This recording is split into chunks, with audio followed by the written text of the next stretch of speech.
쉬셨나요? 자, 6번 이어가 보도록 하겠습니다. 6번 문제. 6번 문제는 평균에 관련된 문제예요. 영수라는 아이가 평균이 얼마인지 궁금한 그런 문제네요. 영수는 지금 5과목 점수를 받았는데 수학은 89점, 국어는 71점, 과학은 63점, 사회는 74점, 체육은 88점이에요. 어휴, 그래도 수학 점수가 제일 높군요. 수학, 체육 중요한 과목을 아주 잘했어요. 좋은 성적표 같아요. 선생님 생각하기에는. 자, 그런데 우리가 궁금한 거는 평균이에요. 평균. 일단 평균은 어떻게 하는 거야? 여러 가지 자료를 다 모아서 똑같이, 똑같이 나눠주면 평균이 나와. 똑같이 만든다는 거야. 부족한 거는 채워주고 남는 거는 좀 깎아내가지고 똑같이 만드는 거. 이게 평균이거든요. 그래서 각 과목의 자료를 더한 다음에 과목 수로 나눠주면 평균이 나와요. 여러분들도 학교에서 성적 시험 보고 난 다음에 성적 평균 낼 때 그렇게 하고 있죠. 네. 그렇다면 5과목의 점수의 합을 구해야지. 그치? 89점과 71점과 63점, 74점, 88점, 체육 과목까지 다 더한 다음에 과목이 5과목이니까 5로 나눠주겠어. 이렇게. 그치? 그런데 보니까 계산을 이렇게 짝을 지어서 하면 좀 나을 것 같아서 짝을 지었더니 얘네는 160이지. 160. 150에 10을 더했으니 160. 그리고 자, 어디를 먼저 더하는 게 조금 유리할지 보고 있습니다. 10끼리 더할까요? 10끼리? 60, 70, 80, 150에 60 하니까 210인데요. 그렇죠? 210, 10끼리 더했어요. 15자리 숫자끼리 먼저 더했습니다. 그 다음에 이르자리 숫자끼리 또 모아서 더해보려고요. 그러면 7, 8, 15, 15네요. 네, 계산이 비교적 빠르고 쉽게 됐습니다. 그래서 385점이 나왔네요. 그쵸? 네, 385점을 5과목으로 나눴더니 그 결과는 몇 점? 57에 35, 57에 35, 77점이 나왔어요. 평균 77점 나왔습니다. 이렇게 계산해 보았습니다. 자, 이 계산할 때, 두 자릿수의 덧셈이라서 별로 크게 어렵지는 않았지만, 그래도 선생님이 좀 다른 방법을 또 한 가지 알려주고 싶어졌어요. 왜냐면, 우리는 문제를 해결한 방법이 딱 한 가지만 있다고 생각하면 안 될 것 같아서 그래요. 가끔씩 우리가 이런 수학 문제 말고도 다른 문제에 봉착했을 때 있잖아요. 친구들하고 관계에서도 힘들 때 있잖아요. 엄마하고 관계에서도 힘들 때 있잖아요. 그쵸? 예, 엄마는 내가 막 잘하기를 바라고 나는 정말 좀 쉬고 싶고 막 그럴 때도 있고, 여러 가지 고민에 봉착하잖아. 문제가 발생한 거야, 그럴 때마다. 수학 문제는 이렇게 수학책이나 뭐 시험지나 학습지나 이런 형태로 풀지만 우리가 맨날 맨날 이렇게 생활할 때 오는 문제는 그렇게 종이 위에 있지 않고 우리 머릿속에서 계속 우리를 이제 힘들게 할 때도 있잖아요. 그럴 때, 문제를 해결하는 방법은 딱 한 가지 길만 있는 건 아니야. 이렇게도 해보고 저렇게도 해보고 이런 사람이 됐으면 좋겠어요. 그래서 선생님이 자꾸 다른 방법도 소개를 하게 돼. 하나 볼래? 하나 들어볼까요? 자, 선생님 이런 방법으로 해서 사실 이렇게 하지 않고 선생님은 기준수 있잖아요. 기준수. 우리가 덧셈에서든 곱셈에서든 기준수를 가지고 계산할 때 있었잖아요. 그래서 기준수를 하나 정했어. 이게 지금 60점대서부터 80점대까지 있으니까 70 정도를 기준수로 선생님이 정했어요. 자, 어떻게 했나 보여줄게요. 70점을 기준수로 정해놓고 70 여기 있어. 몽땅 70이라고 생각할 거야. 그리고 나서 부족하거나 남는 것만 계산할 생각이야. 수학에서는 얼마가 남지? 70하고 89의 차이는 19잖아. 19점이 남네. 국어는 1점이 남네. 남는 건 더하기, 부족한 건 빼기야. 과학은 7점이 모자라네. 그치? 사회는 70점보다 4점이 높아. 체육은 18점이나 높아. 이렇게. 그러면 지금 여기 부족하고 남는 것만 모았잖아. 다 70이라고 지금 생각해놓고 그렇지만 다 70은 아니니까 부족하고 남는 게 있을 거 아니야. 그래서 이 부족하고 남는 것만 똑같이 만들어서 빼거나 더해주면 돼요. 그래서 이렇게 선생님은 계산했거든. 그리고 덧셈을 해보는 거지. 빼야겠어. 빼야겠는데 7을 빼야 하거든? 7을 어디서 빼지? 이런 한 자릿수 있으니까 한 자릿수 먼저 빼버릴래. 1 빼고 4 빼고 그럼 5 뺐지? 그러면 7을 빼야 하니까 1을 더 빼야 해. 그래서 여기서 2 뺄게. 그럼 여기 17로 변했지. 그러면 17과 18과 두 개만 계산하면 된다. 그치? 그러면 이제 선생님은 이렇게 한 거야. 70을 기준수로 뒀고 여기 17과 18을 더했더니 35야. 35를 똑같이 나눠줘. 그러면 7이잖아. 그래서 77 이렇게 계산했었어요. 사실은. 그래서 선생님이 계산하는 방법도 여러분들 알려주고 싶어서 소개해 봤습니다. 여기서 기억할 거는 뭐다? 문제를 해결하는 데는 한 가지 방법만 있는 건 아니야. 그지? 좀 어려운 문제가 나오면 그래서 한 가지 방법을 썼는데 안 풀리면 이렇게도 생각하고 저렇게도 생각해 보자. 그런 얘기야. 알았지? 그 다음에 7번 문제는 바둑돌을 놓았대. 바둑돌을 빈틈없이 정사각형 모양으로 늘어놓았대. 그런데 한 변에 놓이는 바둑돌이 11개라고 알려줬어요. 중요한 단서는 뭐냐면 이 바둑돌을 쭉 배열해 놨는데 어떤 모양으로 놨냐면 정사각형 모양으로 놓았다는 거지. 어떻게? 정사각형 모양으로 놓았다가 중요해. 왜? 정사각형은 가로 세로의 길이가 같잖아요. 그래서 그러면 한 변에 11개가 가로에 놓여 있으면 세로로도 11줄이 놓여 있겠는데 이걸 알려준 거지. 정사각형 모양이라는 거. 그러면 이제 우리 계산하면 끝나는 거 곱셈 계산하면 11 곱하기 11이잖아. 더더군다나 11 곱하기 11은 아마도 답이 척 나왔겠지. 왜? 여러분들 19단 계산법을 알고 있으니까. 자, 뭐 그런 거 몰라도 돼요?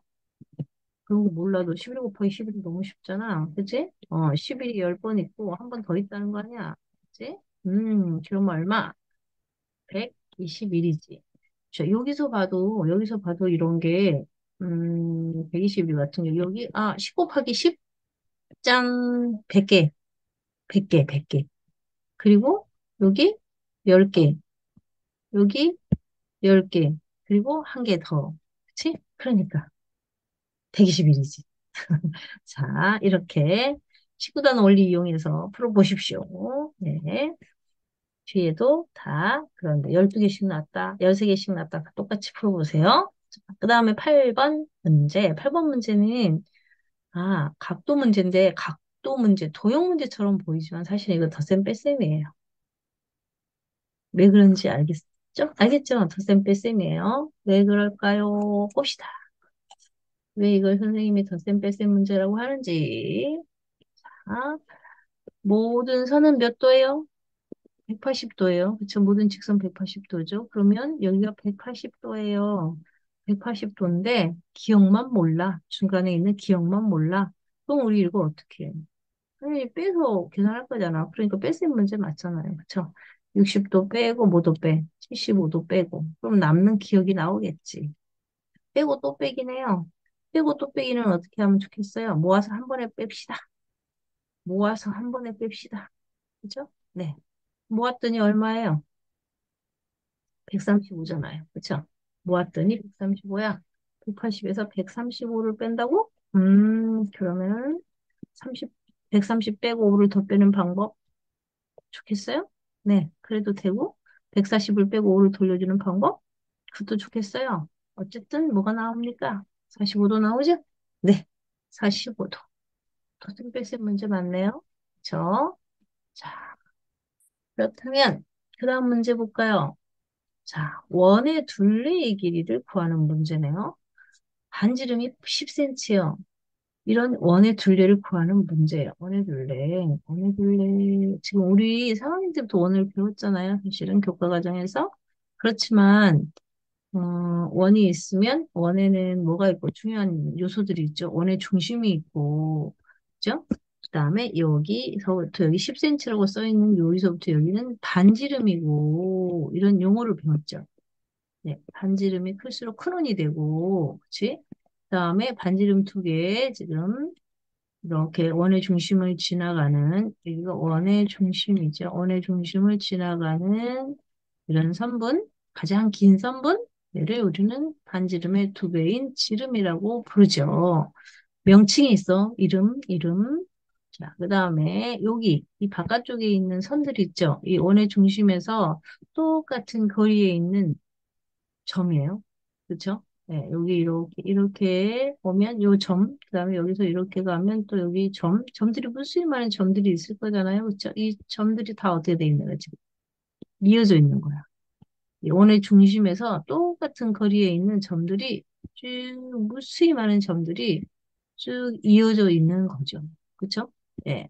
그래서 그 점들 여기 이렇게 생기는 지금 점들이 있잖아요. 여기 이렇게 생기는, 여기 이제 무수히 많은 점들이 이렇게 생겨서 선이 된 거야. 그치? 이 선, 점들이 모여서, 이 원의 중심에서 똑같은 거리에 있는 점들이 모여서 이루어진 이 선, 얘를 우리는 뭐라고 불러? 원주라고 불러요. 원주라고 부릅니다. 자, 그래서 이름을 익혀봅시다. 원의 중심, 반지름, 지름, 원주. 또 원의 한 점에서 원주 위에 한 점에서 이렇게 원주의 또 다른 점으로 이렇게 연결하잖아요. 그러면 우리는 얘를 또 뭐라고 부르냐면 현이라고 불러요. 현. 그런 말 처음 들어봤죠? 나중에 나올 거니까 그냥 소개만 했습니다. 현이라고 불러요. 자, 그러면 이거는 지금은 머릿속에서 지워도 상관은 없어.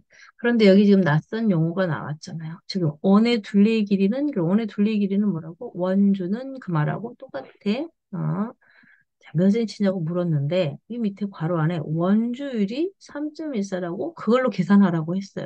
그럼 우리는 최소한 원주율이 뭔지는 알아야 되겠잖아요. 음. 그래서 그 원주율이 뭔지, 자, 얘기 나눠봅시다.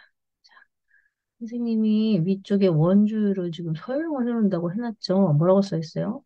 원 둘레의 길이를 지름으로 나누면 약 3배가 나와요. 라고 미리 결론을 선생님이 지금 써놨네. 그치? 자, 여기 봐봐요. 이게 뭐야? 냄비 뚜껑이잖아.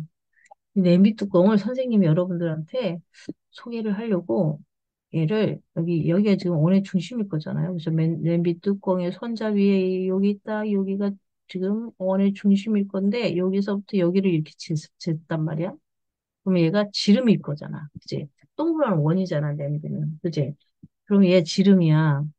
이 지름의 길이를 재고 그다음에 실로 요 둘레 있죠. 요 둘레를 짜자자잔 여기 둘레. 요 둘레를 길이를 이렇게 쟀어. 그래서 얘를 이렇게 실로 잰 다음에 얘를 어떻게 했겠어? 얘를 뚝 잘라. 뚝 잘라가지고 쭉 펼쳐놨어, 이렇게. 어떻게? 얘를 쭉 펼쳐놨단 말이야. 그랬더니, 글쎄, 이 원의 지름의 약 3배, 한 배, 2배, 3배보다 좀 더 길더라는 거야. 그래서 나눠봤지. 둘레를 지름으로 나눠봤어. 그랬더니 약 3배가 나오더라는 얘기야. 선생님만 그런 게 아니고 오래전부터 또 이게 궁금한 사람들이 다들 재봤더니 이런 결과가 나왔어. 그래서 정말? 정말이야? 그래서 이번에는 선생님 자전거 타고 다니는 거 알아요? 자전거 좋아하잖아요. 그래서 자전거 바퀴를 선생님이 집에서 자전거 바퀴도 한번 재봤어. 자전거 바퀴에 지름을 먼저 재봤어. 이렇게 요 정도를 재고 그 다음에 또 이 자전거 바퀴에 뭐 했겠어? 좀 털실을 가지고 이렇게 재봤어. 이렇게 재봤어. 재봤어요. 이렇게 재봤어. 그래서 얘를 또 끊었지. 끊어가지고 또 재봤어. 그랬더니 어머 얘도 약 3배가 나오는 거야. 3배보다 좀 더 많이 나오는 거야. 3.1, 3.2, 막, 요 사이에서 나오더라고요. 3.3, 이렇게. 선생님이 정확하게 재지 않을 수도 있잖아요. 사람 눈이 정확하지 않아서. 또, 접시도 재봤어. 접시도 동그랗잖아. 원이잖아. 접시도 재봤지? 종이컵도 재봤지? 화분 있잖아요. 화분도 재봤어. 화분도 동그랗더라고요. 네모난 화분도 있지만 동그란 화분을 재봤어요. 500원짜리 동전도 재봤어요. 아, 또 종이컵도 재봤어요. 그랬더니 모든 원이 그 지름에 약 3배가 나오더라는 거야. 그래서 그렇구나. 그래서 사람들이 선생님보다 더 세밀하게 자, 쟀어요. 그래서 뭘 발견해냈냐면, 원주율이라는 걸 발견했어. 원주율은 다름 아닌 어떤 거 아까 써 있었지. 원주율은 어떤 거다? 원둘레의 길이, 원둘레의 길이를 뭘로 나눈 거? 지름으로 나눈 거야. 지름의 길이로 나눴어. 그러면 모든 세상에 존재하는 모든 원이 다 신기하게도 약, 약, 소수 세 번째 자리에서 반올림을 해서 약 3.14배가 되더라 이 말이야. 여러분들도 집에서 한번 꼭 재봤으면 좋겠어요. 줄자 같은 거 가지고서. 자, 이렇게 약 3.14가 되더라는 거예요. 그래서 우리는 이제 이거를 모두 공통으로 쓰고 있어요. 이 둥그렇게 곡선으로 생기는 원둘레의 길이는 지름하고 아주 특별한 관계가 있다. 다시 얘를 나눗셈식으로 곱셈식으로 바꾸면 지름의 길이에 약 3배, 약 3.14배를 하면 뭐가 된다? 원둘레의 길이가 되더라. 이거를 알게 되었다는, 발견하게 되었다는 거죠. 언제? 벌써 몇 천 년 전에 발견이 되었어요. 그래서 우리는 다 수학에서 그걸 써서 계산해요. 자, 그래서 그렇다면 이제 우리는 이걸 이제 쓰면 돼요. 쓰기 전에 여러분들이 한번 이렇게 재서 확인했으면 좋겠습니다. 선생님하고 같이도 또 해볼 거예요. 활동해볼 거야. 그러면 지름이 얼마야? 반지름이 10이니까 지름은 20이지. 20 곱하기 원주율을 3.14로 하라고 했어. 3.14로 똑 떨어지는 게 아니라 더 길게 소수점 아래 계속 나오거든요, 몫이. 그래서 더 길게 쓸 때는 세밀한 계산을 할 때 그렇게 쓰고요. 좀 그냥 간단한 계산을 할 때는 약 3배라고 쓰기도 하고, 우리는 지금 여기서 약 3.14배 반올림한 거, 소수 셋째 자리에서 반올림해서 3.14배로 쓸 거예요. 그래서 원주율이라고 합니다. 자, 3.14 곱하기 20이에요. 그러면 얘는 2 곱하기 31.4로 해도 되겠다, 그지? 10을 꺼내서 3.14에 먼저 곱했습니다. 그러면 62.8이네. 그치? 계산은 쉽지. 원주율이 뭔지만 알면. 그치? 좋아. 그래서 우리는 이렇게 원주율을 가지고 원의 둘레의 길이를 구해봤네요. 자, 원주율을 알게 된 걸 축하합니다. 자, 그 다음에, 네, 그 다음 문제를 볼까요? 아, 그 다음 문제는 상자의 부피 구하는 문제래요. 이 문제를 처음 하는 건 아니죠? 네. 모든 기둥 모양의 부피는 뭐였어? 밑넓이 곱하기 높이지. 자, 여러분들 이해를 돕기 위하여 선생님이 수모형을, 우리 교실에 있는 수모형 있죠? 수모형을 이렇게 보여드려 봅니다. 기준이 되는 게 뭐예요? 기준이 되는 게 이 조그마한 큐브 이거 하나잖아. 그치? 이거 하나. 이거 하나가 어떻게 생긴 거라고? 가로, 세로 높이가 몇 센치였어? 우리 재봤잖아. 가로, 세로 높이가 몇 센치? 1cm였죠, 1cm. 그쵸? 네. 여기 한 변의 길이가 1cm인 그런 큐브. 그게 뭐였어요? 그것의 부피가 뭐였더라? 가로, 세로 높이가 1이니까 가로 1cm 곱하기 세로 1cm, 높이 1cm. 그래서 길이 1cm를 세 번 곱했어. 1은 세 번을 곱하든 100번을 곱하든 1이니까 1cm를 세 번 곱했어. 그래서 세제곱 센티미터 이렇게 부피의 단위가 정해졌죠. 예, 얘가 표준이에요, 표준. 자, 그러면 세제곱 센티미터로 구하라고 한 이 직육면체 상자의 부피는 어떻게 구하면 좋겠어? 이런 작은 큐브를 이쪽에 몇 개 넣는지, 그죠? 가로에 몇 개 들어가는지, 가로에 몇 개 들어가는지, 또 세로로는 몇 개 들어가는지, 세보면 뭐가 나와? 제일 밑바닥에 있는, 1층에 있는 부피가 되겠죠. 1층에 12개 들어가겠지. 그다음에 네 줄로 들어가겠지. 그치? 그래서 12 곱하기 4, 1층에 12 곱하기 4만큼 이게 밑넓이죠, 밑넓이. 제일 아래쪽에 있는 밑넓이. 그만큼이 들어가겠죠. 네. 그만큼이 들어가요. 이렇게 1층에 들어가겠죠? 네. 1층에 그렇게 쌓였어. 그러면 이제 뭐예요? 몇 층으로 쌓였느냐가 중요하죠. 그쵸? 몇 층으로 쌓였을까요? 몇 층으로? 4층으로 쌓였지, 4층으로. 맞지? 4층으로 쌓였어. 자, 1층에 12 곱하기 4만큼 12개씩 4줄. 그게 몇 층으로? 4층으로 쌓였어요. 그래서 높이를 곱해주면 이 안에 몇 개 들어갔는지가 나오지. 그게 바로 부피예요. 그쵸? 네. 그러면은 12 곱하기 16으로 해도 좋겠어요. 19단 잘 하실 테니까 말이죠. 12 곱하기 16 얼마예요? 얼마? 192. 그렇죠? 네, 이렇게 구해 보았습니다. 자, 19단 잘 써먹고 있죠? 네. 자, 그러면은 10번이었네요. 네, 벌써 다 풀었네. 금방 풀었네. 자, 오늘도 열심히 따라와줘서 고맙고, 또 나머지 다른 문제들은 여러분들이 스스로 풀어보도록 합니다. 문제 풀면서 풀과정도 잘 썼으면 좋겠어요. 이제 3학년이 4학년이잖아요. 그래서 자기가 이 문제를 어떻게 풀었는지 말로도 설명하고, 말로 설명하기 곤란한 것들도 그림으로 그려서 설명해도 되고요. 그래서 자기가 생각한 내용을 선생님한테 온 친구들한테도 이렇게 전달할 수 있게 정리도 잘 해봤으면 좋겠습니다. 네. 다시 또 만나요. 안녕.